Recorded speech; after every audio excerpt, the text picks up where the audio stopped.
clicked the wrong button. Yeah, Signature Lounge in Tumon. Do you remember that at all? I don't actually remember that. Oh, you don't remember? Oh, so okay. I started in 07 for Bordeaux. Okay, so what was the bar that you guys used to go drink at when you were done with? I don't know what you're talking about. We would never ever go drinking when she was around. Where did you go when it was a Wheels Up party? We did Kento's a couple of times at the Hyatt, but that closed. I think that was COVID closed down.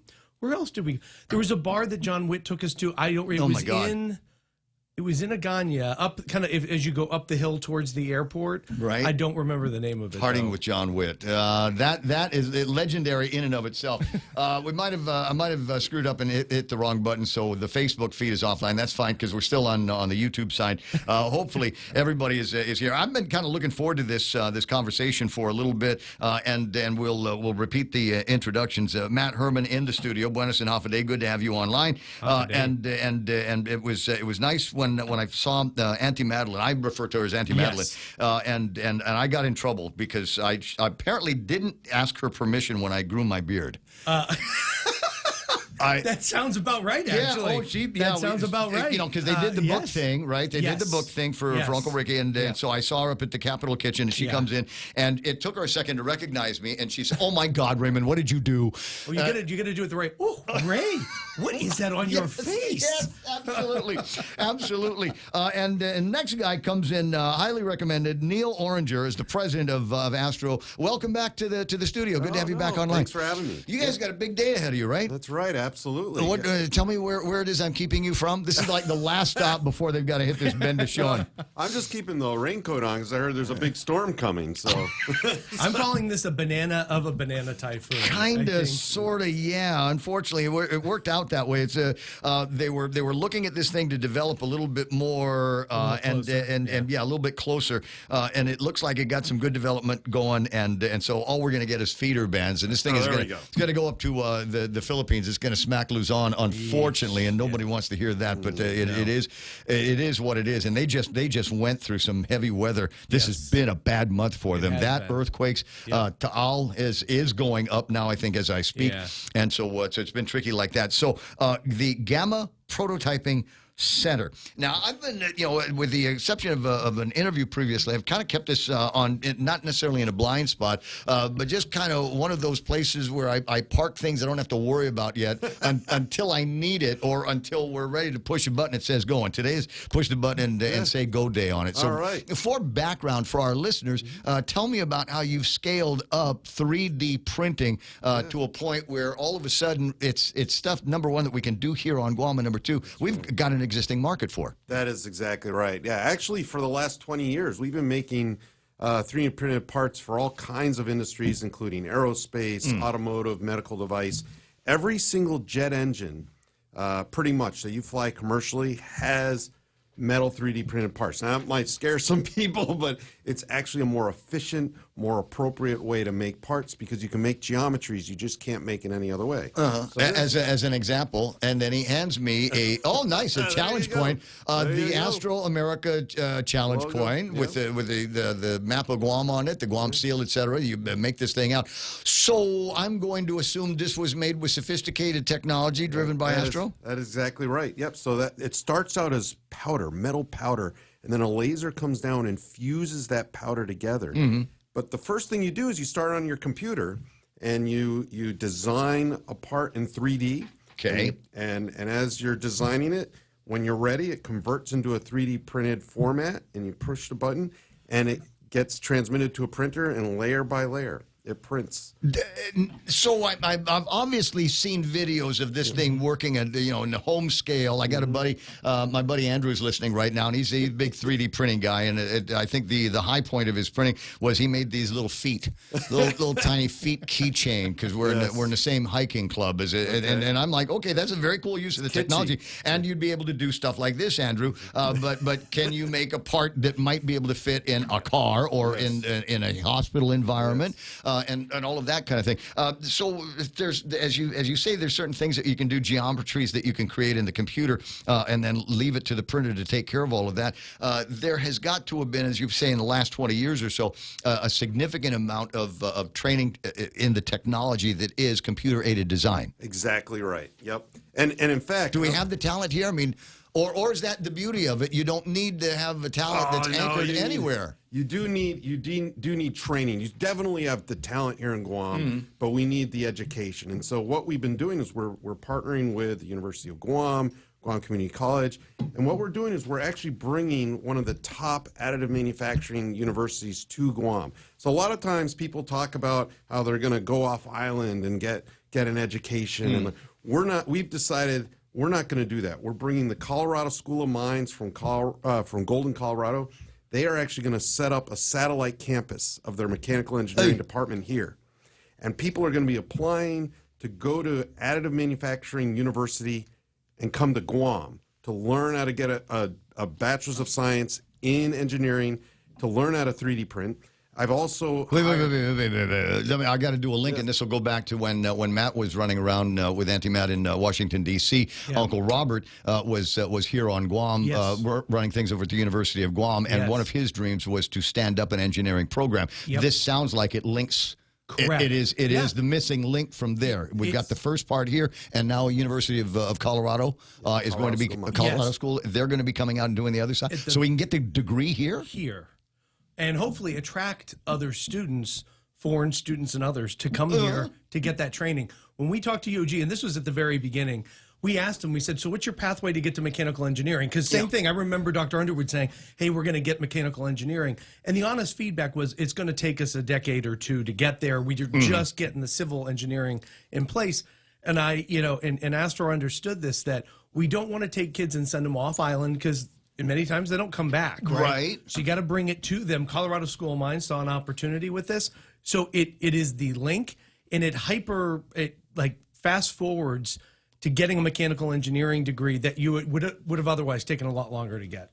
Okay, very, very exciting. I'm glad now as we're talking about it to see where that loop now has been closed. And now it's just a question of talking to the kids and letting them know that there is this opportunity for them. Exactly. As you're coming out of college, if you've got any skills with the computer at all, maybe you've messed around with it, because there is, at least at the University of Guam now, there is a cadre of kids that are using the technology now. They're big recycling guys. Neil, I'm sure you've seen this, where they go out and they get water bottles or something like that and take it out and turn that into 3D printing media, and there you go. Or they'll shred it up, melt it, and then make some other thing that can you'll utilize the 3D printing for. And I think it's interesting technology. And as I said, I love the way all of this scales, because you can do this for a hobby, you can do this for some kind of gig, pop-up technology, and now you can do this to actually create things, manufacture them here. Exactly right. What about the raw materials? You're talking about lasers, and that takes some electricity. You're talking about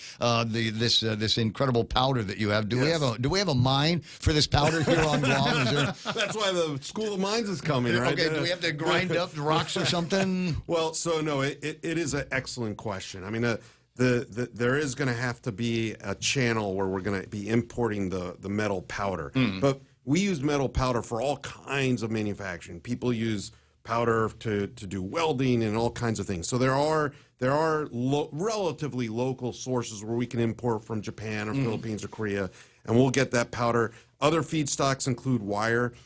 We are hoping to do some good research to figure out how to eventually get to the point where we can recycle metals and get an atomizer to turn recycled metal into powder. That hasn't yet been plasma gasification. That's right. There you go. I'm serious. That's a real term where you just take everything and you burn it at the highest possible heat that you can get besides the sun, and maybe something that comes out of that refining process. If you figure out how to refine out of the plasma gasification, you might be able to recover and retrieve all these different metals. And I'm going to kind of assume that you've got it's not just like Tang. Here's the one powder, and it makes the one flavor. That'd be great. Yeah. But I'm assuming that there are different kinds of things that you can throw in the cast depending on what it is that you're trying to build. Absolutely. Okay. Actually, because it doesn't all need to be stainless steel, right? That is correct. We can make stuff that The Navy, so our first customer, our sponsor is the United States Navy Maritime Industrial Base Program. They want us to focus on copper nickel. That's really because it's non-corrosive. Yeah. Our primary customer is going to be the submarine squadron, and our goal is to start making submarine parts here in Guam to do maintenance and support for the submarine force here as our first major paying customer. But to your point, down the road, whether you're talking carbon composite, plastics, all that, right? There's multiple different materials. But again, the initial is the metal, and it's correct me if I'm wrong. It's one of the harder things too. Yeah, we're making it hard on ourselves. We're starting with the hard stuff, and then we'll go easy after that. If we can do it this way, we'll do it any other way. Is the sky the limit where it comes to this kind of thing? If you can dream it, you can do it. There are parameters. I think the sky's the limit if you have creativity and you have innovation and drive. But there are parameters. We're trying to work in these highly regulated industries. So aerospace is another great example. Well, yeah, as you said, we start with the hard thing, and then we'll work our way into the easy stuff. Just being able to what do we need to make here? I don't know, an air filter, a water pump on a 72 Datsun. And I think you're kind of getting at this, right? What we've not necessarily discovered, but really focused on this trip is how do we get the processes in place to identify what we need to do? That's what they were doing with the Navy yesterday. We got to do that with Gov Guam, right? You brought up last time we talked about the fire trucks, right? So give us we need Gov Guam to kind of give us a sense of what are your needs, right? So that they can go out, print a part, demonstrate that it works, so that when there's a need, and so a lot of this, not to sound overly bureaucratic, is about what process, so people know what to do when there is a problem, to know, okay, this is one of those parts we've identified. It's good to go. I'll call the Astro guys, and they'll be able to print a part for me. Is there already a library of printables that you've got there? Is there a database? Because I know it exists. For the users of the home systems that are just running plastic 3D models or something. But is there already something where you can identify a part from as I just did, a car from a long time ago, or from a rocket ship or a submarine, where you can say, okay, we don't have time to go back to the manufacturer and get a new one. We got a guy here on Guam can make us another one in 24 hours. Yes. Oh, we just tell it. Give me the design. Download it. It is a mixed bag. So there are a lot of companies right now that are 3D printing parts, and we can get those library of parts. GE Aerospace, one of my former employers, they have really excelled at 3D printing. They have a place in Auburn, Alabama, a room full of metal 3D printers pumping out fuel nozzles. They have a really locked down set of digital library of parts. Other cases, we brought Astro America, our general manager for Guam, just moved here from Charlotte. His name is Alex Benham, one of the best applications engineers in the world. He started out at a company called 3D Systems doing what's called reverse engineering, an amazing skill where he takes what's called a 3D scanner. It's like a 3D camera, and he'll scan a part, and then it captures the physical part. It captures the data, and it becomes a 3D digital file in his computer. He's able to manipulate it, convert it into a printable file, and then print it out. And that's taking things from the physical world, turning it into a digital file, and then getting it back into a physical. And imagine if you've got a broken part. Right. You scan it. He's able to use his own mind, or maybe use manipulate AI it in space. Yeah. Yep. And figure out what it would look like if it was repaired, and then print the fully new part. Now the issue with an old Datsun or Oldsmobile colors, that might be okay if the company's gone out of business. But what if we're trying to make parts that GM or Ford that they're currently making? Yes. Yeah. We need to make sure that we're not getting anyone hurt, and we also want to make sure we're not voiding people's warranty. So one of the goals that we're going to have here is, as we start 3D printing things here on island, we're going to be working with those original equipment manufacturers, the Fords, the GMs, and make sure that they approve the part designs that we're making either here or we get it from them. And that way, you can be assured that the part we're making is actually going to do the function, and we're not going to have any mistakes or accidents. Okay, so let's say I wanted to trick out my my Nissan Frontier King Crab. There you go. And I wanted a specific kind of. I know it's supposed to be riding high, but what if I want ground effects? What if I want ground? What if I wanted to lower it and put ground effects down around the bottom? I was going to get some tuck and roll on the inside, and say, okay, this is what I want. Can you make it for me? If I came to you with some kind of a design, would you be able to, notwithstanding my warranty with Nissan, would you be able to say ground effects? That's all. I think I will have you sign a waiver and not hold me liable for anything. But yeah, I will say that. I'm not going to be the guy. I would send you to my guy, Alex. And Alex will be the one helping you to design this car. But absolutely, I think that the sky's the limit. He's actually a very creative guy. Yeah. He's been spending a lot of time with very luxury cars and helping them trick out some pretty. So before I get to are there limitations on the size of something that you can make? Because I got the little thing that sits on the desk. I mean, how big are the desks at Astro? Yeah, no, that's a great question. So we actually are.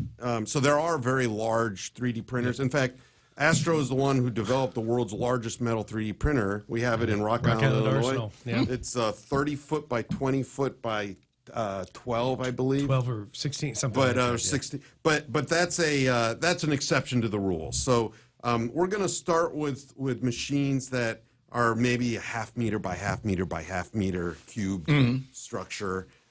We are trying to work with the Navy, who likes really large parts. Right. But we want to begin to walk before we can, run. Yeah. And so we may start a little larger than this, maybe do some valve bodies, and then get a little bigger. What about the insides of things? You're talking about your buddy, and he will 3D scan something, but you're talking about the valves and things for fuel, et cetera, et cetera. So even you got the volume of the inside of it, and there's a reason why that volume is what it is, and there's a reason why it's in the shape that it is in. How much of that can you replicate with the 3D scanner? At some point, somebody's got to kind of dig around and say, there's a reason why it's in that shape. That is an excellent question. So in addition to the 3D printers, we are actually going to be building what's called a metrology and characterization lab. And what that means is we're going to have, more important than 3D printing, is the ability to inspect parts, whether we're reverse engineering. We could eventually get an X-ray CT, an industrial strength X-ray CT scanner. I see it. That will go inside and get all of those. But that's not only important for reverse engineering, what you were describing, it's also important once we make a part to inspect it and prove to the Navy that it's got all of those inner parts. Exactly. So I'm thinking of a hermit crab or something like that, where you got the outside, you can see the opening, but then there's all these contortions and revolutions on the inside that you don't necessarily see. Yeah. So those are the kinds of things that you're thinking about. You had a point that you wanted to make. Do you remember it?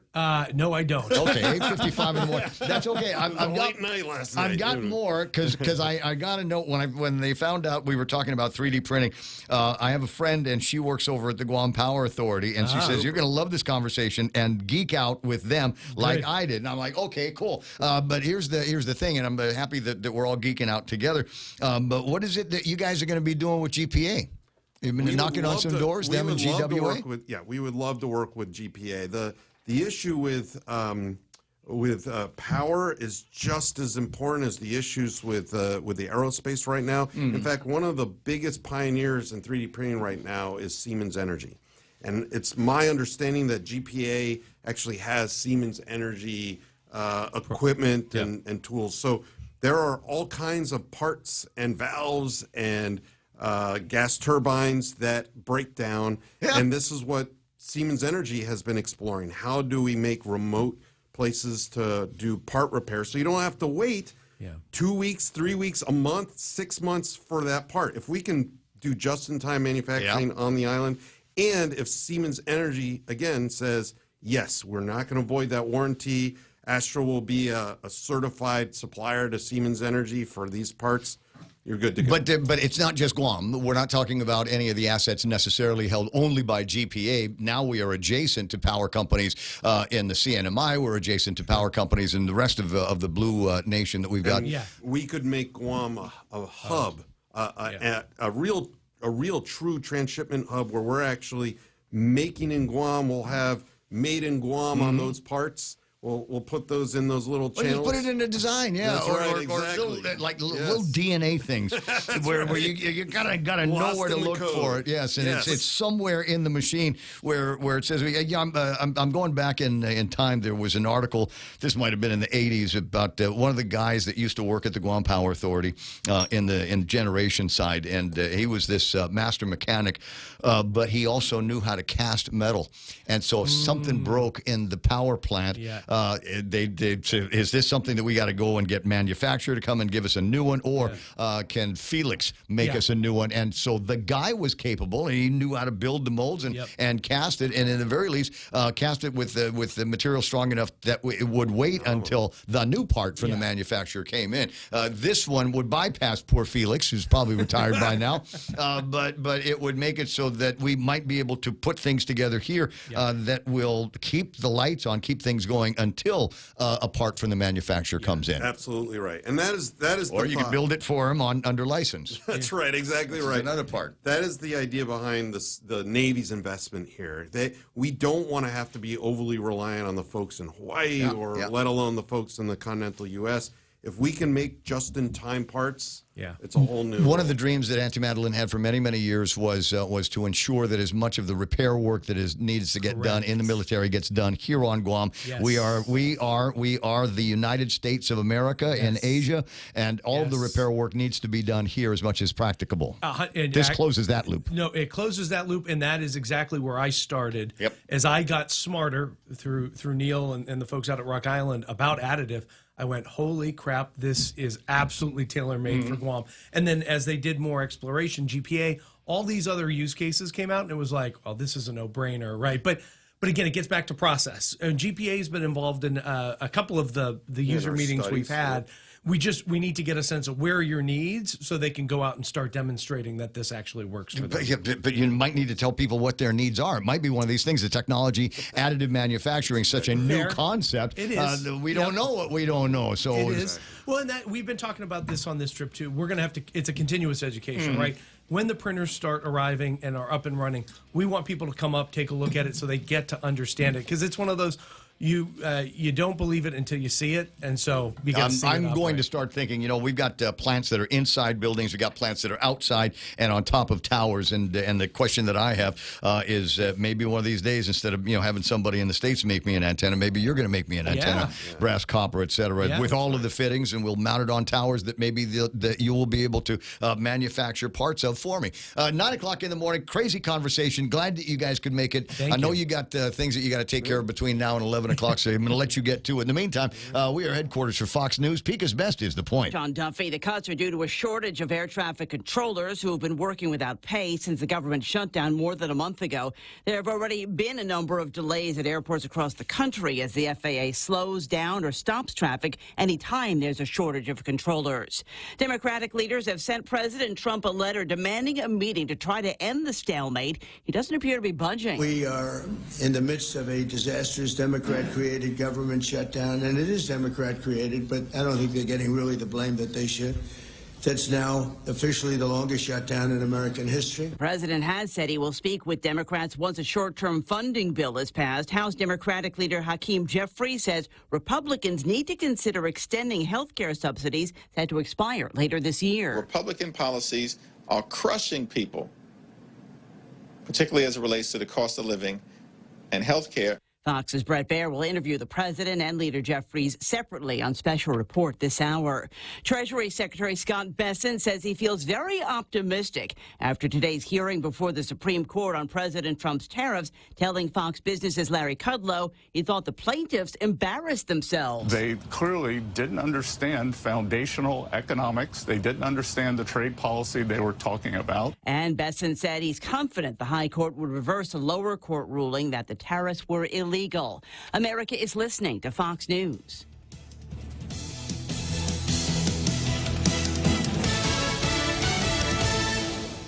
Say hello to the latest generation of iPhone built for business. Get the iPhone 17 Pro for just $300 or the Pro Max for $500 when you sign up for a business unlimited Pro plan from Docomo Pacific. Enjoy unlimited talk, text, and data plus 5G access, all on Guam's widest mobile network. Visit business.docomopacific.com to upgrade today. 24-month contract required. Offer valid until November 30th, 2025. Some conditions apply. At Guam Regional Medical City's Cancer Center, your care is our priority. We provide comprehensive treatment services tailored to your needs with compassionate support every step of the way. Our expert team specializes in hematology and oncology, delivers advanced radiation therapy, and offers personalized chemotherapy infusions in a comfortable setting. We also provide effective pain management and a full range of outpatient infusion services, including blood and iron transfusions. We're here for you, supporting your entire journey right here at home. Guam Regional Medical City, comprehensive cancer care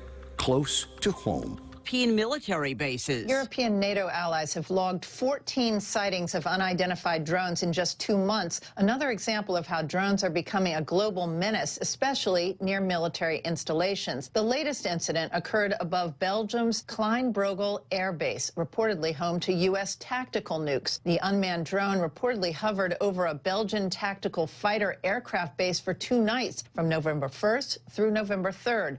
The incident is reminiscent of the drone sightings over U.S. bases like Langley Air Force Base last year. According to Belgian authorities, these drones came in 2 waves. First, small drones that tested the radio frequencies, and then larger drones that drew concern from the public, designed to create panic. Fox's Jennifer Griffin in Washington. Some European officials have accused Russia of being behind the drones. Job creation is still muted, but it appears the job market turned around last month. Private employers added 42,000 new jobs in October, as measured by payroll processing company ADP. It's stronger than economists were predicting after jobs were lost in September. Workers are still getting raises. Annual pay rose 4.5% in October. ADP chief economist Neela Richardson says jobs were added in October for the first time since July, but hiring was modest relative to earlier this year. The monthly employment report is suspended during the government shutdown. ADP's report isn't figured the same way as the Labor Department's, though it can be an indicator of how the job market's holding up. Ginny Cosola, Fox News. The FDA is warning about unapproved versions of Botox and other anti-wrinkle injections. The agency has sent 18 letters to websites offering counterfeit or unofficial versions of the injectables. I'm Lee Silasera. This is Fox News. Wendy's just dropped their all-new tendies, and they did not come to play. We're talking crispy, seasoned breading on the outside, juicy, all-white meat chicken on the inside. Yeah, they're premium, they're craveable, they're everything a chicken tender should be. And you know Wendy's brings the sauce. Introducing the new signature and scorching hot dip cups. Bold, flavorful, and now nearly double the size for max dunkability. New Wendy's tendies. Crunch harder, dip bigger, eat happy, gotta be Wendy's.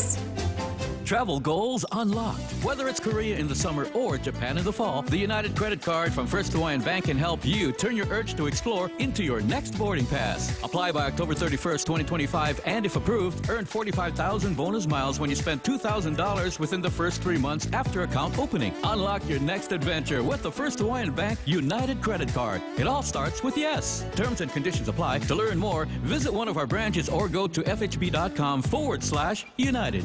Are you planning a trip to the Philippines? Why not come back feeling healthier and more rejuvenated? At the Medical City, we offer world-class healthcare services, including comprehensive executive checkups and top-tier aesthetic treatments for as low as $530. Imagine lounging on white sandy beaches, shopping at top-tier shopping centers, and indulging in premium healthcare all in one vacation. Book your getaway now and experience the best of both worlds. The Medical City, your trusted partner in health. For all your real estate needs, call the professionals at Hoffaday Realty. Jody, Saran, Libby, and Lolita, and they'll take care of you on every step of the real estate process. No worries. Just contact Hoffaday Realty at 588-4232 or 588-HOFFA or email them at hoffadayrealty@gmail.com. They're at 426 Challenge San Antonio, Suite 204 in Tamuning. Open Monday through Friday, 10 to 4. Hoffaday Realty for all your real estate needs.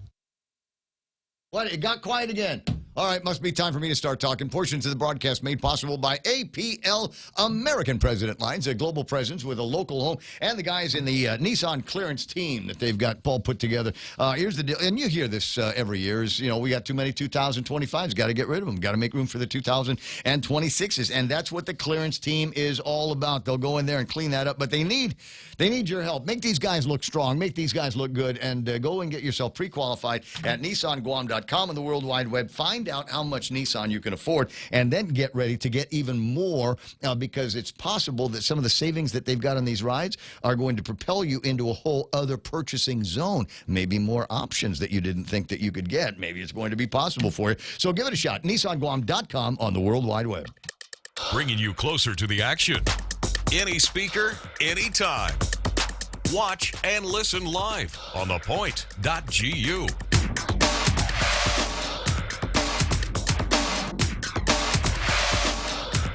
All right, fascinating conversations that we have here this morning, and so you might be wondering, hey, what happened to the feed? So I was so nervous when it happens every once in a while, but when Matt Herman and the Astro guy came in, I thought I was clicking on a camera position, but I was actually clicking on the button that turns the feed on and off. So if you're back, great. Hope you got a chance to listen to it. I know Jared Cruz was able to listen to it because he sent me a question. It's a good question. I'll get an answer. Are they accepting applications from folks here? And how do we apply for a job with these guys? They're talking about additive manufacturing and being able to what used to be something that you had to have a guy somewhere in the world make a part for you and send it out to you. We'll be able to make all kinds of parts out here. What do you say? It was a meter by meter by meter. Something if it fits in something like that, let me know. And of course, my buddy that made the feet keychains was chiming in saying, "Yep, working on." Oh, don't say that. I wasn't going to say ghost gun. No, the word was those words were never going to come out of my mouth. At any rate, so there's no limit to the things that you can do with that technology. Imagine if you had the capability of making something out of metal. What are some of the things that you'd start with? And try not to answer that question. All right, you got to move into a whole other direction. I'll try to keep the feed on for all of this one here as well. 9 after 9 o'clock in the morning, I was approached by Jenny over in the International Women's Club and wanting to know if I'd got any time in the studio to talk about a big gala anniversary that's going to be coming up. And the answer is yes, absolutely. So we changed now and turn all three microphones on. We get everybody in the studio.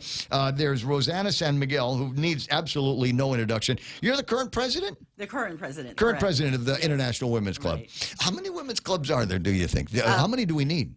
We need a lot. I mean, everybody, we can have a lot more. I don't know. My WhatsApp is already full. I can't take any more. The best one to be in is probably International Women's Club. Okay, we'll talk about a little bit of the whys. And she's joined by Emina. I said it right before the show, before the interview. I'm going to see if I can do it again.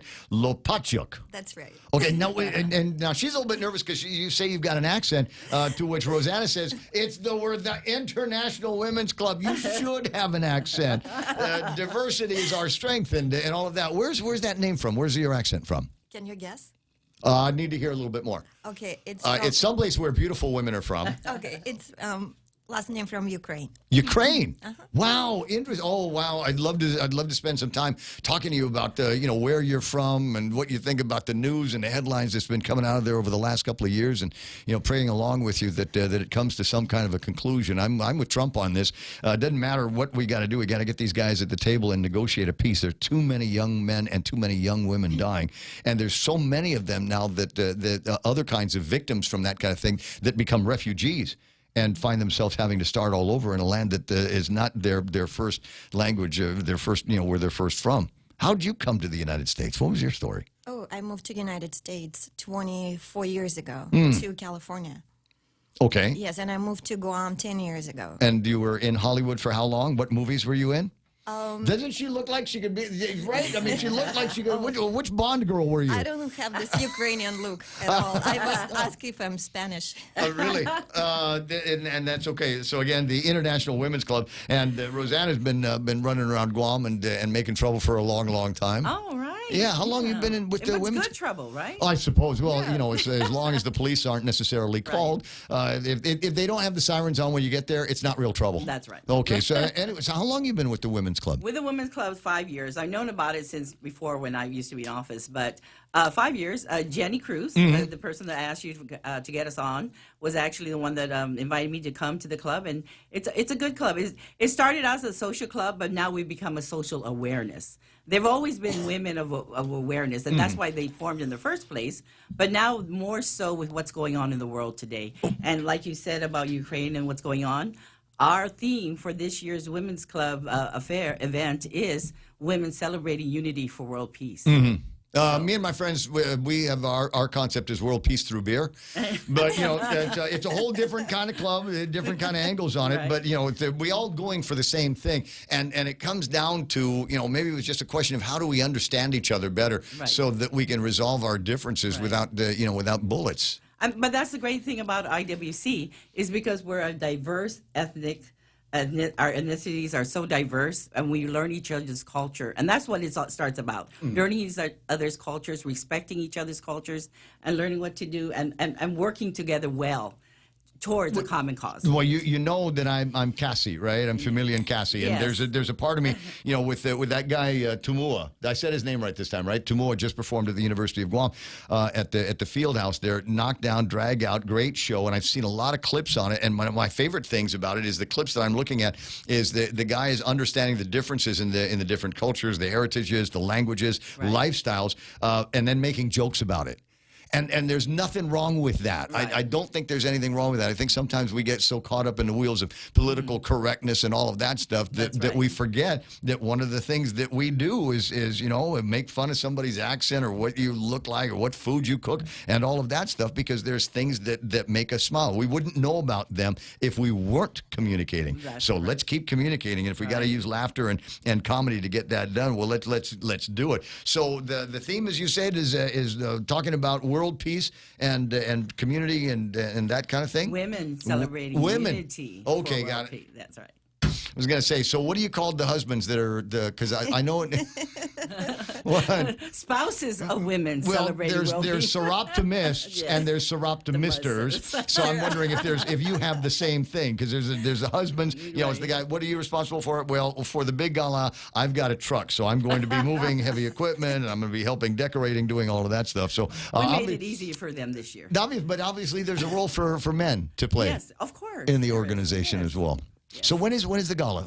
Let's sell some tickets first. Right. Let's work on that. We'll talk more a little bit about the organization. So when, where, how much? How do we get tickets? Well, Amina's our committee chair. So let's go ahead. Amina, you go ahead and. Good morning, half a day. Half a day. Yeah.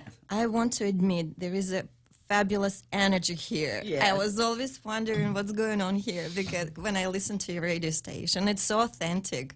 Wow, what an energy. Thank you very Great. much. Thank Well, you for making that's feel you know what good. it's. There's not one of us here that doesn't love what we do, and I'd rather be here than anywhere else. Any kind of sickness, I'll try to drag myself out of bed, because I'd rather be here than doom scrolling on the couch, or here than laying in bed with the sniffles or something. It doesn't matter. And we bring the energy, because I think there's a lot to talk about, and frankly, 4 hours is a long time to get. But there's so many different and dynamic things that are going on here on Guam. I mean, this is the kind of place where you can have a radio show that goes from additive manufacturing to, hey, let's hang out with the women and see how we're going to figure out world peace from a ballroom in Tumon. Know what I mean? Anyway, so I appreciate the accolade, and I'll try not to be to get too. How do we say it? My doggin gets big. Yeah, I don't want to get my doggin doesn't need to be getting any bigger with all of the compliments. But anyway, let's sell some tickets here. When is the gala? How do we get lined up for that? Yeah, okay. Just very short message. So our signature event is gonna be held on November 15. At Hyatt Regency Guam at 6 p.m. And International Women Club proudly presents and celebrates 52 golden years of fostering international friendship and cultural exchange. So it's going to be this year 2025 Madame International Ball, and how I said, it's going to be held on Saturday, November 15. from 6 to 10 p.m. At the Hyatt. at the Hyatt. Okay, Regency, so at the Grand Ballroom. Yeah, I know the spot. I know the spot very well. Make sure they got good microphones and a great sound system for you. Will there be entertainment? Tell me about the menu and the prizes and that kind of thing.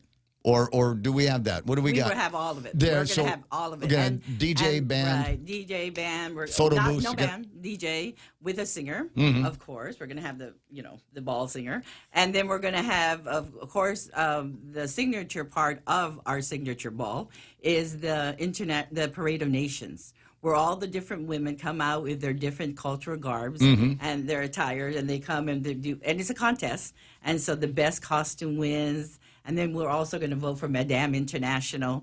And the Madame International is voted within her peers, within the peers. So all of us will get together and huddle and say, okay, this is going to be our Madame International this year. It's not the same contest. I mean, it's not the person that wins the contest with their costume. No, it's not the same that's thing. not the Right, same. So, no. so we'll have a winner in a costume, and then we'll have a winner chosen from among the ladies to be the Madame. Everyone there can vote for. So everybody that's attending can vote for the person for the best costumes.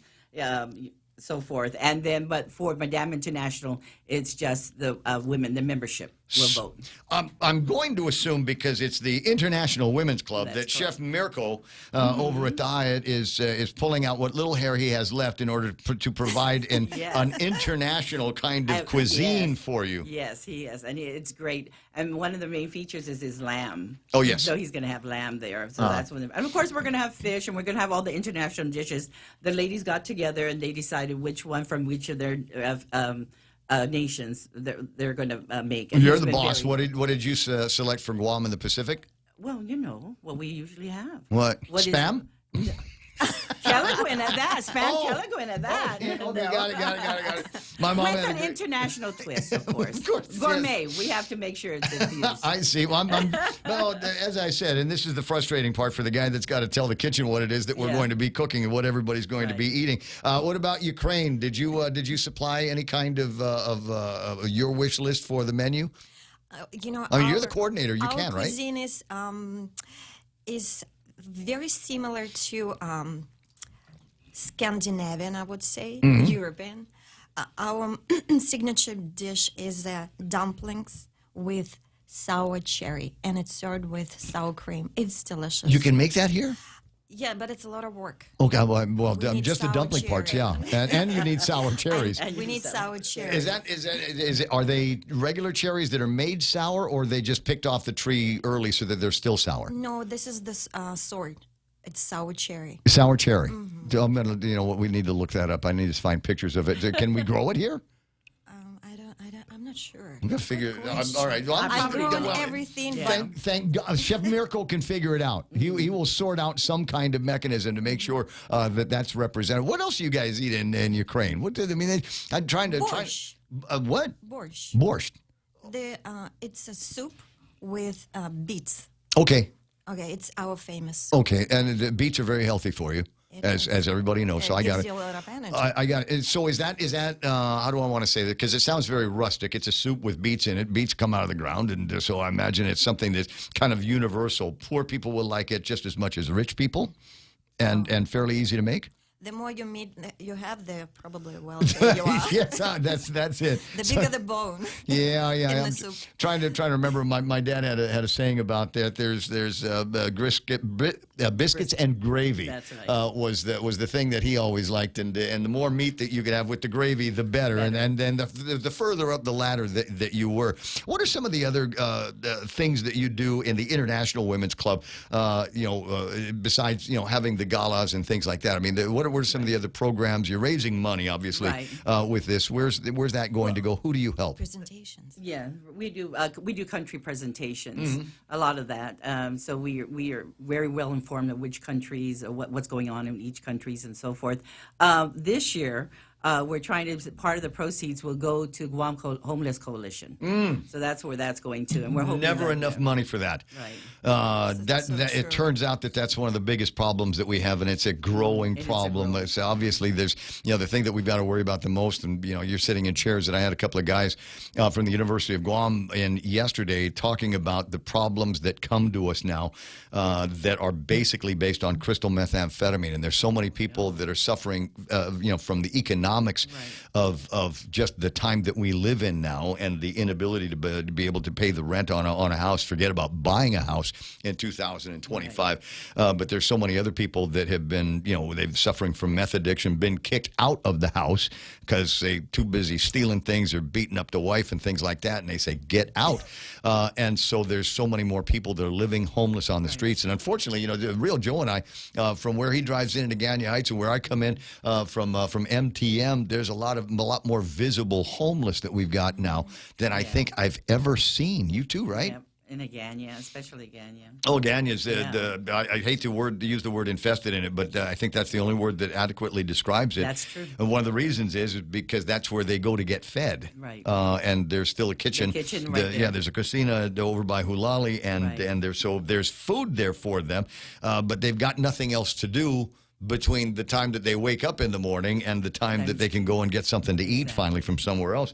And we're seeing, unfortunately, where there are actions taken to clear out one area of homeless people, that just means that they move to someplace else. Yeah, we got to get a better handle on this. So as you raise money for folks like this, what's the pipeline between raising the money in your galas and your different events and actually to a homeless person? Well, actually, we're working with the organization on that. I see. And so we'll work with them on that, on how they want. We probably can also, instead of giving them the money directly, we could also buy what materials they may need. Blankets, soap, necessities, and so forth. So we probably could do that also, but we'll work with them once we go ahead and secure any funding for them. There's we've got that problem there, and then we've got the foster kids. You paying? I am. Yes. You are okay. I'm waiting for my license. Oh. I applied for for a foster parent into the Child Protective Service. So I'm waiting for the goodness. approval. Yeah, we have so many children at the shelter waiting for people to welcome to their families. Absolutely. These are the real victims, if you will, of the methamphetamine problem that we've got here on Guam. The crime problem we have here on Guam is the mothers and the fathers are incapable of seeing after the needs of their families. Child Protective Services comes, and in a growing number of cases, having to take the children out from there. There's a place, there are facilities, kind of halfway facilities that they can go to once they're relieved of the burden of their parents. They're put in these halfway homes, if you will, and then from there they wait until the foster family can be identified for them, and there's just not enough foster families. No, only 14 families has been recruited this year. 14, and we have the number. Oh, it's in the hundreds. I know it's hundreds, and there are some children who have been there for 7 years at the shelter. Well, the story that was told to me, and I've referred to it on the air, was of a woman that works with these kids and with some of the foster families, and they always need clothes because the kids basically come in with the clothes on their back, and that's it. That's all they may have. And as you're pointing out, some of them are in these systems for a very, very long time. They don't have mom and dad to buy them clothes, and so they rely on the donations. And now we're getting to a point where it's not little kids that are in the foster homes. I mean, these are teens now, under 18, 14, 15, 16. These are big kids. They need adult-sized clothes, and there's not enough of that. There's all kinds of people be happy to give you baby clothes and clothes for adolescents and tweens, but we need to think about older kids that are wearing your larges and your mediums and maybe even your extra larges. So, I mean, if you take away anything from this broadcast, this conversation,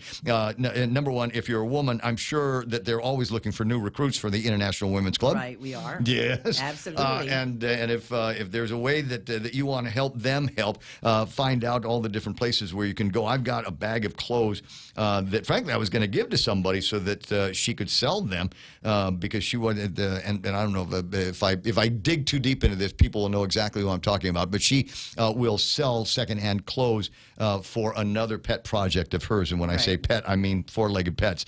But maybe I'm thinking maybe I got to find a way to get these clothes that I used to fit and into the hands of folks like you so that we can get them into the different foster facilities. Well, you know, Ray, if I may say, one of the best part about being the International Women's Club is we have such a diverse group of women, but that diversity also extends to the clubs they're also in. They're in other clubs besides International Women's Club. Oh, and got to stay this busy. Networking is great. So the women get together and they network, and we help each other with all these things for the homelessness, for children that may need for foster children care, for the alley shelter. We have a slew of projects that they'll come up to us and they'll ask, can we help with this? And we'll help with that. And the women are they're fantastic. They're yes, let's take this on, so forth. So every year we have something so when we do the presentation of countries and so forth, maybe one lady will stand up, and during our meetings, we actually have these meetings with agendas, and one of those will be one of somebody's project, right? Right. So of course,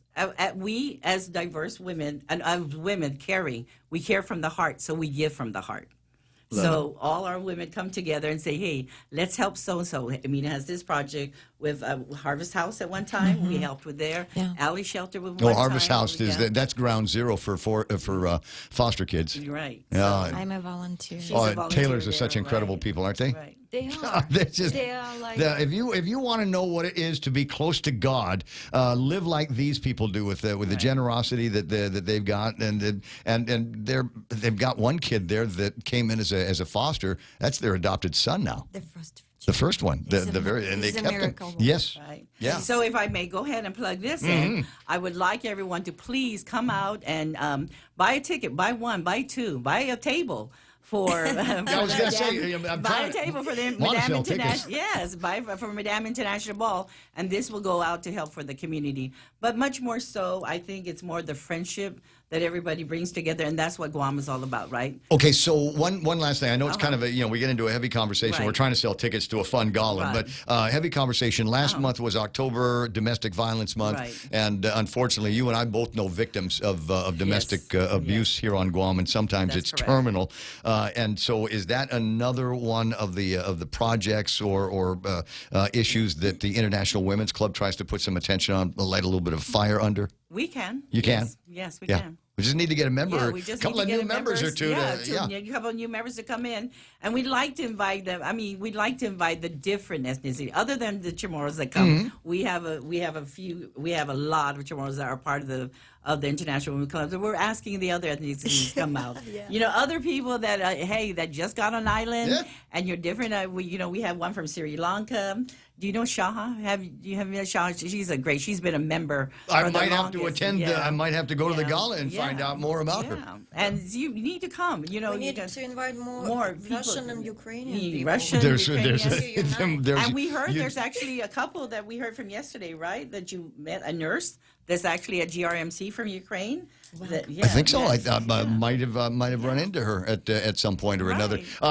We've got a diverse community, and bring that diversity together. Yes, please bring that diversity influences together. and ideas that come from someplace else. We don't have all of the solutions to every problem. No, we don't. But we can try.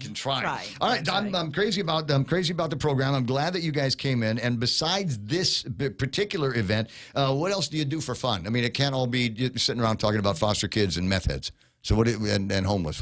Is there, like, guys got baseball, or is there no raffles? We have raffles that night. We're going to have raffles that evening. Disco parties. Yeah, we've had a lot of sponsors that were very kind for donations. So we're going to have those raffles that evening, and we're going to have the DJ there. We're going to have the Parade of Nations, and then just getting to get to know the business community. I think it's going to be a good time. Sounds like a must attend, and I'm delighted that it's happening. It sounds like it's also going to be one of the big signature holiday events. I like to look at this time of year, anytime really past October, and start thinking about, okay, this is a signature must attend. This is kind of a signature must attend, because when you you do, not only are you're helping out organizations like yours, but it also adds to the festive feel that we get around this time of year. Yes. I think Guam has got kind of a unique place when it comes to how we celebrate our holidays, and it might be fun to learn how we celebrate Christmas and the holiday season and New Year's in Ukraine and Korea and Japan and the like. So found like every excuse to get in there. Rosanna San Miguel, thank you so much for coming by the radio station. Thank you for having And us. Emina, it's a pleasure to meet you and your Ukrainian self. And I hope we get I was going to bypass the last name again. Emina. I'm just going to leave it. Is it Mina for short? Emina. Emina. So it's always Emina. Emina. Emina. Just add the little thing in the front. It's no big deal, right? And we're not shortening your name. Amina. Short for amen. It's 9:31 in the morning in the Ray Gibson Show. I'm going to go ahead and throw to, we got KUAM News today, or we'll find out what the big stories are. And then Real Joe and I are going to kill the next half hour. Stick around, Brown, where the peak is best. Buenas and Hafide Guam, I'm Jonathan Charfris. Here's a look at 3 stories you need to know for Thursday, November 6th. The island community should brace for heavy showers and gusty winds the next few days as Tropical Depression 32W, formerly Invest 90W, is expected to intensify. While emergency officials say the system won't make a direct passage or landfall in the Marianas, residents and visitors are advised to take precautionary measures. Mitsuki Hirayama has the latest. You can watch that story right now on our KUAM News YouTube channel. Did you feel it? It's a midday jolt that was felt across parts of the island after a moderate earthquake struck near Dededo. The U.S. Geological Survey recorded the quake at a preliminary magnitude of 4.8, centered about 3 kilometers west-northwest of Dededo at a depth of nearly 110 kilometers. It happened just after 1 o'clock Wednesday afternoon. The offices of Guam Homeland Security and Civil Defense are reminding everyone, when the ground shakes, drop, cover, and hold on until the shaking stops. And in crime news, a 31-year-old man remains behind bars after police say he forced himself on a sleeping woman early Monday morning in East Sagana. According to court documents, the victim told police she woke up to find a naked man between her legs and repeatedly told him to stop. She said the suspect held her arm down before eventually getting dressed and leaving. Police later apprehended the man, identified as Michin Machu, who the victim confirmed was her attacker. Machu is charged with assault with intent to commit criminal sexual conduct and unlawful restraint. He's being held on $1,000 cash bail. For more, visit KUAM.com. You can also catch the stream of our newscasts on our YouTube channel or Facebook page. And to keep updated, follow KUAM News on Instagram. Jonagan Charfris, KUAM News. Level up your fitness routine with Subway's new Fresh Fit collection, built to fuel your day with better-for-you subs. Each new Fresh Fit sub is packed with protein, stacked with a full serving of veggies, all under 500 calories. Give in to the guilt-free pleasures of the new Fresh Fit subs only at Subway. Eat fresh, feel good. Unwind where the sun sets the table. The Beach Restaurant and Bar. Fresh bites, island cocktails, and sunsets you'll never forget.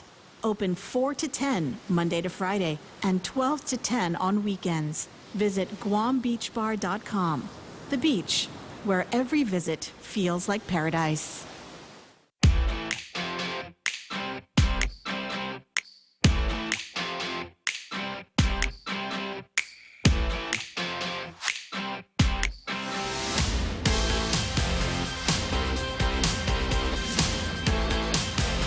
Studio time is 9:34. It is a Thursday morning. This is the warning. This might be the sole warning that we're able to give you at this time. Tomorrow is Friday. There's no frowny faces tomorrow. We launch into a weekend where the weather might be good, might be bad, but what the hell? It's a Guam weekend, and there's all kinds of stuff that's going on. And another item added to the list of galas and things that you need to attend between now and New Year's. There's something special about that. And who knows? I might even be a member of the crowd. Maybe do some dancing with the ladies. Maybe DJ Noli going to sing along to a couple of songs, and we'll turn the thing out. I didn't ask about. Although I should have. I didn't ask about photo booths. It's a thing now anymore. You realize that in order for your event to truly be memorable, there needs to be a photo booth. And it used to be just, photo booth and a guy would come up and you play around with some different props and things like that. That's old. That's the old and busted. The new one now is, and it's been out for a couple of years, right, is the one where you stand on a thing and it rotates around you. Yeah. And they've even 360. They've even got variations on that. And unfortunately, it's like the only thing that you can do while it's spinning around you is the Charlie's Angels pose.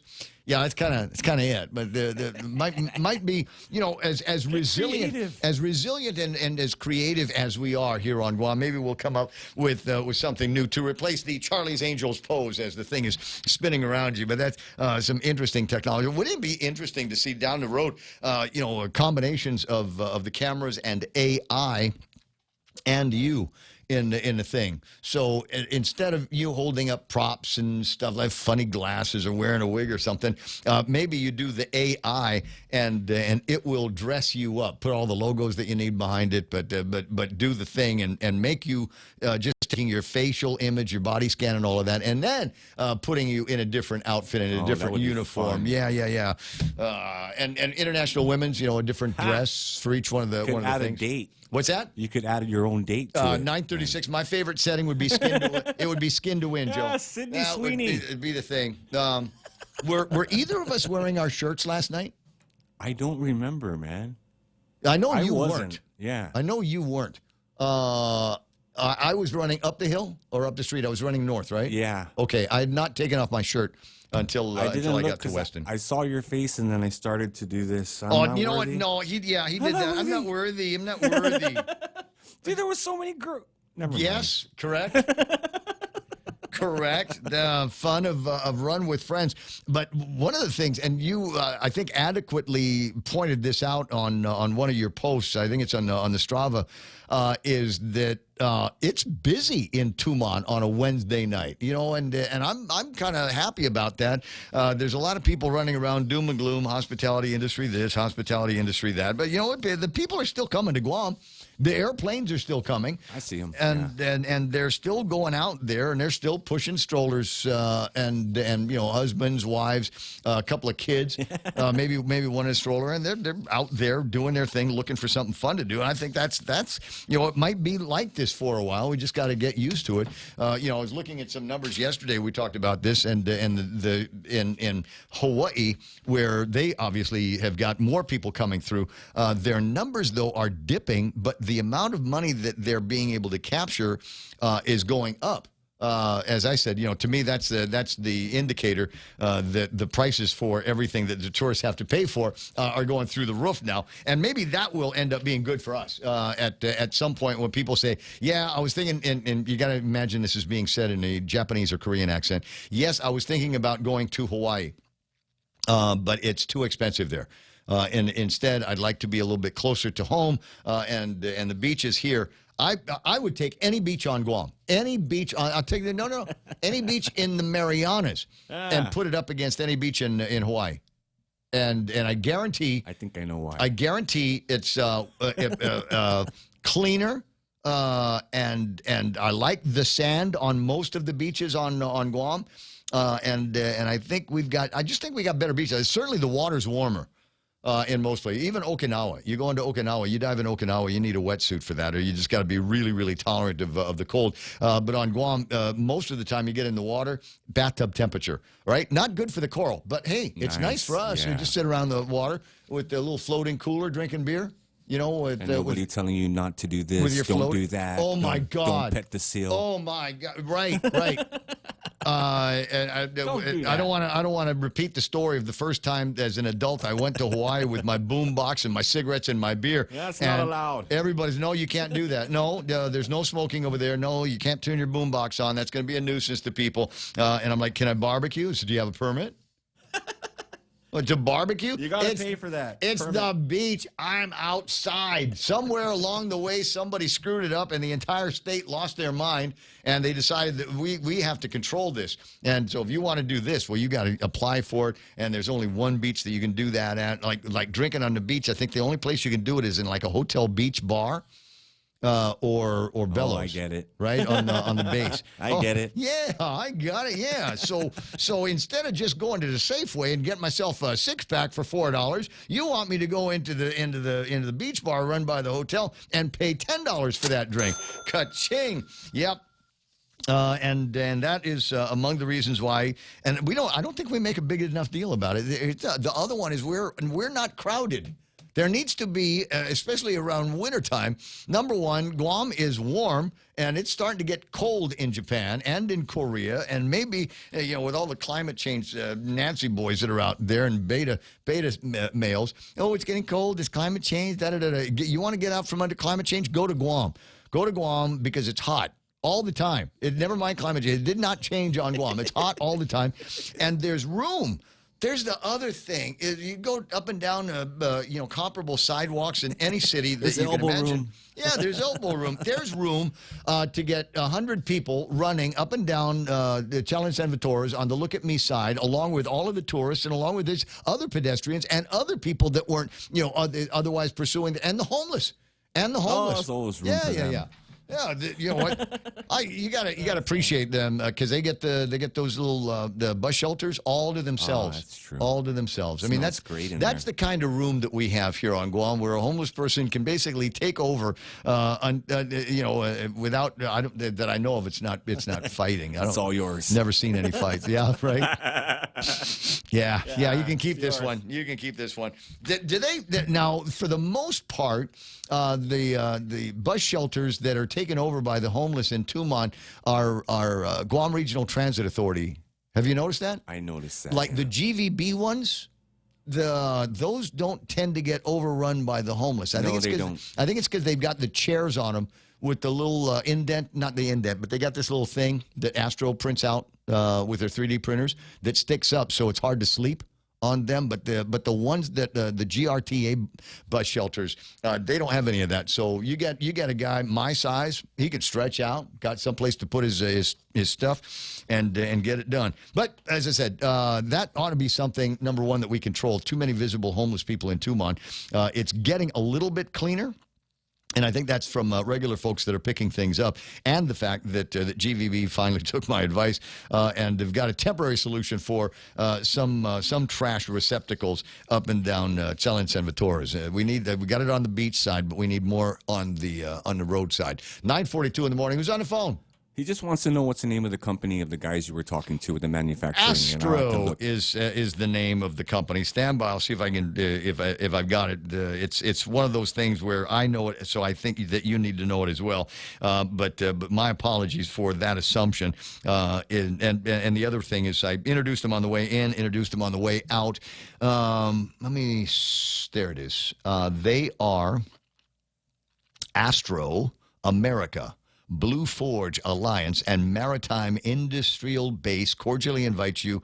I don't know if this is an invitation for everybody, but it's going to happen today at 11 o'clock in Pacific Industrial Park. Astro America is the name of the outfit. Exciting. Yeah. It is kind of, well, for a lot of reasons, and, you can go over the tape if you want to. It should be online later on, or you can watch it on KUAM later today at the gym. But they've been talking about doing this for a while, and there's the fun of all of these things. It's the Gamma Prototyping Center that they want to put together, and like I said, so you got a couple of people that have represented Guam in Congress, and by virtue of that, know a thing or two about what it is that people need in armed services and resources for the military. I'm going to say industrial complex, but there's going to be people that will want to have a source here to be able to manufacture parts that they need. And so this company is coming in and doing it. And as I said, Auntie Madeline, for many, many years, as a representative, and member of the legislature here, but certainly a representative in the House of Representatives, Armed Services Committee, one of the things that we always wanted to do was try to bring back as much ship repair as possible. There was a time, once upon a time, in fact, my first father-in-law was trained mechanic, welder. He had all of these different skills that he learned and earned a living on here on Guam.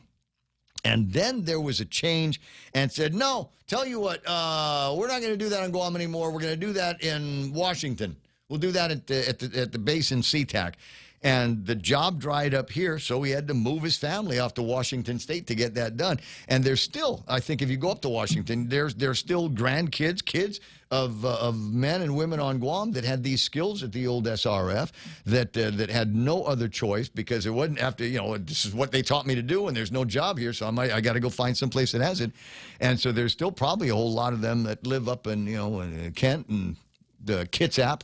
in Washington and Tacoma and places like that, and that's how they got there. They didn't get dumped up from the Navy there. That's just where they ended up after they shut everything down here. And Auntie Madeline, for a long, long time, wanted to get all these things back to Guam and make it so that if a ship needed to do even something as complex as overhauls and the like, could be done here. Maybe the nuclear stuff, maybe not. Maybe there's a place you got to go to replug in for that. But most of the rest of it, frankly, should be able to get done by men and women here on Guam.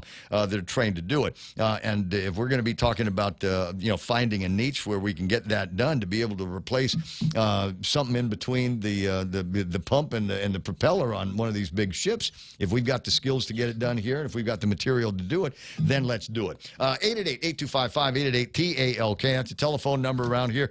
Interesting show. I'm going to say it's an interesting show because I want to say there has not been a moment as we've been doing this broadcast where I was bored. Talking to Doug Moylan this morning, and boy, he was on a tear. He was on a tear. Sue them to the gills. Exactly. He just wants to get his attorneys paid, and he feels that there's too much interference in the process from the governor's office. And he's now going to sue them in order to make sure that the people that he has contracted to work with him at the Attorney General's office can indeed get paid. Which brings up a lot of questions. I'll wait to see what the response is from Adelup if it's not already in one or two of the stories. But I'm kind of curious as to the overall thinking behind this. So let's say there was an aggressive Attorney General who wants to sniff out, obviously, all of the criminals and the scumbags that we've got just running the streets of Guam. But there's another kind of criminal and scumbag, and that's the kind that takes advantage of their position in government to be able to feather their nest, to be able to line their pockets, if you will, that have figured out how to game the system for themselves. The white collars. Yeah. Now we've got a couple of pretty interesting insinuations so far, and there's probably going to be more. But would it be too far-fetched for me to say that among the reasons why there's just so much animosity between the Attorney General's office and Adelup has to do with exactly that kind of thing? We don't want anybody from the Attorney General's office, any deputy AGs, sniffing around, looking for something else around here to insinuate. We've got to deal with Cousin Troy and Candid, and now we're not. The last thing that we need to do is have somebody that's actually got the power and the resources available at the Attorney General's office to sniff around and see what we're up to. Maybe that's why there's all of this flack that's in the air. Maybe that's why there's all this static in the conversation. Now, and you'll say, but Ray, come on. You remember back when Felix Camacho was the governor and he fought tooth and nail with the Attorney General. Totally different scenario. Totally different. When Felix Camacho became the governor of Guam and Doug Moylan became the first elected Attorney General of Guam, the assumption at Adelup was that he was going to be just like every other attorney general that had worked in the government of Guam, and that was going to be, he would hold a cabinet-level position. Yes, Governor. And yes. No, Governor. And will yes, be Governor. there at the beck and call and be answered to and be responsible to the governor of Guam. And when Felix found out it wasn't, that was the beginning of it. That was the beginning of what turned into 4 long years of battle between Adelup and Attorney General Doug Moylan. But my suggestion here, I would submit that, number one, I'm sure they're talking to each other by now. But number two, I don't think that there was a whole lot that would raise, that the Camacho administration did, that would raise an eyebrow at the Attorney General's office. I don't think there was a whole lot of controversy in the 8 years, and certainly nothing that anybody said could be construed as criminal in that administration. I mean, I don't agree with everything that Felix did, but there's no way that you'd be able to convince me that that he was. Wait, hold on. So I mentioned Candid, and I just received from Cousin Troy a note, breaking news, he says, feds charge Tenorio corruption defendants again. Oh, wow. Again, that means that maybe there's charges. some. Yeah, that might mean some more unsealed indictments that hit the streets. Insinuations, Ray. 10 away from the top of the hour. I'm going to grab the call while I'm picking up the. Who's on the phone, by the way? It's the other governor. Already? Yeah. Oh, Mr. Living Wage. Yeah. Right. Okay, so while I'm talking to him, do me a favor. See if you can line up Cousin Troy for the last 5 minutes of the show. Roger. I want to see what's to this. I mean, he just flashed it to me. I just noticed it now. You read the news first on Candid News. Breaking: Feds charge Tenoro corruption defendants again. Oh my God! And look at the picture that they're using on this. It's the one where everybody's having a toast over at the Dusatani and that's nice. one of these big get-togethers that Cheers. Joe and I and Donna weren't invited to. It's okay. They serve dog. Line one. Okay. Yes, Other sir. Governor Leon Guerrero. Buenas and Havaday, Ken. How you doing? I'm doing good. You may gloat. You may gloat. I give you permission to gloat. Well, I will concede that out of all the elections that have taken place since January 2025, Republicans did win 2. Out of all of them, nationwide, they won 2 county seats that they already held, but the margin was cut down from 75 and 74 the previous election to 52 and 53. Is that the best gloating that you're going to do? I mean, you got the airtime. I know you don't like Trump, and I know that you're crazy about this blue wave all of a sudden, led by Mandami in New York City, and was that new governor, the new weirdo lefty in Virginia? As you know, as much as possible, I try to keep my focus on local politics.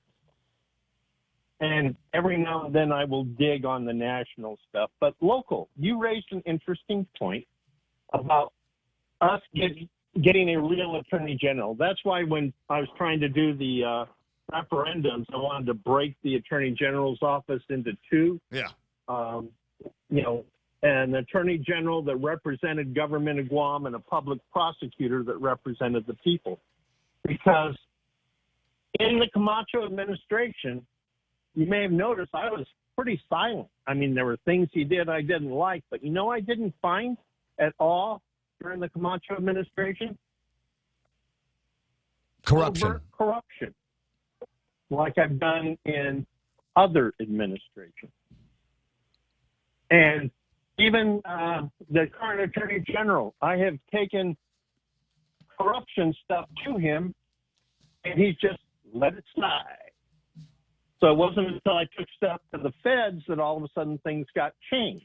So we need to get an attorney general that's focused more on white-collar crime and corruption than panhandlers. I mean, if you listen to Doug, the biggest problem facing Guam right now is people panhandling at intersections. That's the biggest problem. Never the millions of dollars of public assets that are being diverted from the public into private hands. No. That's not important at all. We got to get those panhandlers. We got to crack down on those homeless people running across the streets at Anigua.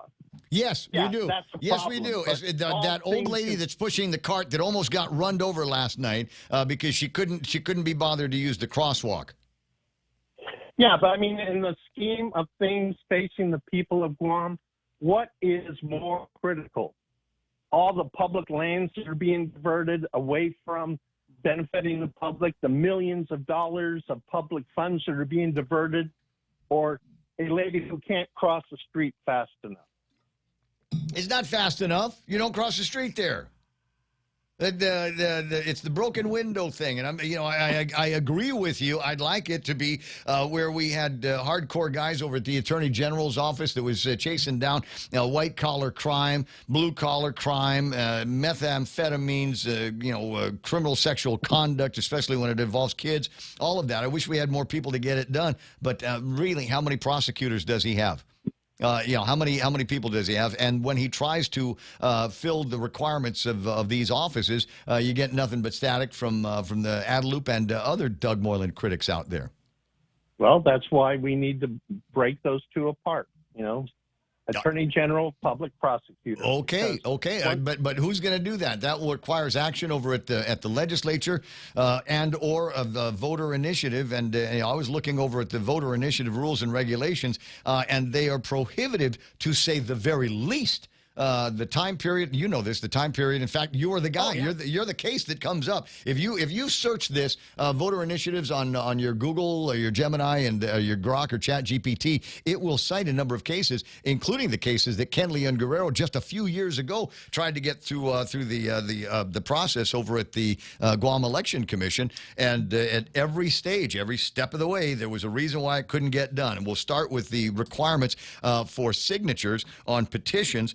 That have got to be a substantial percentage of the number of people that voted in the last election in a very short amount of time. Clearly, the legislature is not going to bend over and allow the rules to be made by the people of Guam. That's their job. Yeah. That's in their providence. And then don't forget the intimidation, because when I started the initiative process, I had 22 volunteers that were going to help me collect signatures. 19 of them backed out because of pressure they were getting from the political machine. Correct. So when you have 19 people at the last minute say, "Oh, Ken, I'd really like to help you, but my daughter came up to me and talked to me, and she's worried that if I collect these signatures, she's going to be fired." And there's real reason to believe that, because this administration and other administrations, but this administration more than any other, has a reputation and a verified track record of going after people that they don't like. Or that don't pay any attention to them. Recent members of the Guam Land Use Commission, or CLTC, when all they said was they wanted to get another look at what the governor was proposing, all of a sudden they were gone, Jack, gone. Yeah. Yep. And that happens all throughout the government. It's not like they said no either. We'd like to take a look at this. And I hold you personally responsible for it, because we had a chance to break the political machines on Guam, and you talked Charlie Hermosa out of running for governor. Yeah, okay. So it's all your fault, right? Yep. I'll hang myself on that own petard there. I did, in fact, because there's a way to do things, and there's a way to build alliances, and there's ways to build up your machine. And just coming right out and saying, "I'm your next governor," or "I want to be the next governor," in my mind, is not going to accomplish what you want it to do. But you don't know that. He's got great ideas. He's an idea man, as you are, as many of us are. We'll never get to know it. We'll never get to know it. We won't get to know it today. Now that he's made a commitment to do the political dance, obey the political machines, and come up in the system, they will see to it that he never has a good idea become law, because they don't want to cede power to someone outside of the political machines. And you can't become a member of the political machine. Yep. Very difficult. There's the way things are done, and I'm sure there's a reason why the way things are the way they are. And you can't. I don't know that you can infiltrate the system by trying to get to the top of the system day one. Maybe you infiltrate the system like Angel Santos did, and you get yourself a name, you get yourself a reputation. You are fortunate enough to run and win a seat in a 21-person legislature, and that's how you have affected change, and that's how he became a legend. I got to go, Ken. How do you explain Trump? Trump didn't come up through the system. He didn't run for the Congress, TV show. For the Senate, run for president. TV show. Hey, Ken, I got to go. You're fired. I'll talk to you later. The news is coming up. I appreciate the thoughts. Governor has raised friends are complicit. Huh? What? Catherine? Are complicit with the governor. Governor has raised friends. Are complicit with the governor. You're going to have to retype that so I can understand it. I'm sorry. It's the end of the show. I'm a little bit daft here. What have I got? News coming up with Fox here in just 18 seconds. On the other side of that, we got right-wing bomb throwers for the rest of the day. And then Real Joe and Donna D and I are coming back for the Friday version of the Ray Gibson Show. Probably going to be wet, probably going to be windy, probably going to be crazy, but it will not be frowny-faced. We got to get out of here. I'm going to go find Cousin Troy and see what this new unsealed indictment's all about. It's 10. Here's the news. Lights. I'm Lisa Lacera, Fox News. The FAA announcing cuts at a number of major airports because of a shortage of air traffic controllers due to the government shutdown. Starting Friday, the FAA says it will reduce air traffic by 10% across 40 high-volume airports. I anticipate there will be additional disruptions. There will be frustration. We are working with the airlines. They're going to work with passengers. But in the end, our sole role is to make sure that we keep this airspace as safe as possible. Transportation Secretary Sean Duffy. The move aimed at reducing pressure on air traffic controllers who have gone a month without pay, some having to take side jobs. The data is telling us we need to do more, and we are going to do more. And I want to reassure the American travelers that it is absolutely safe. FAA Administrator Brian Bedford adding the reduction will also include restrictions on space launches. Fox's Kristen Goodwin. The airports that will be impacted will be announced tomorrow. Louisville Mayor Craig Greenberg has confirmed 12 people are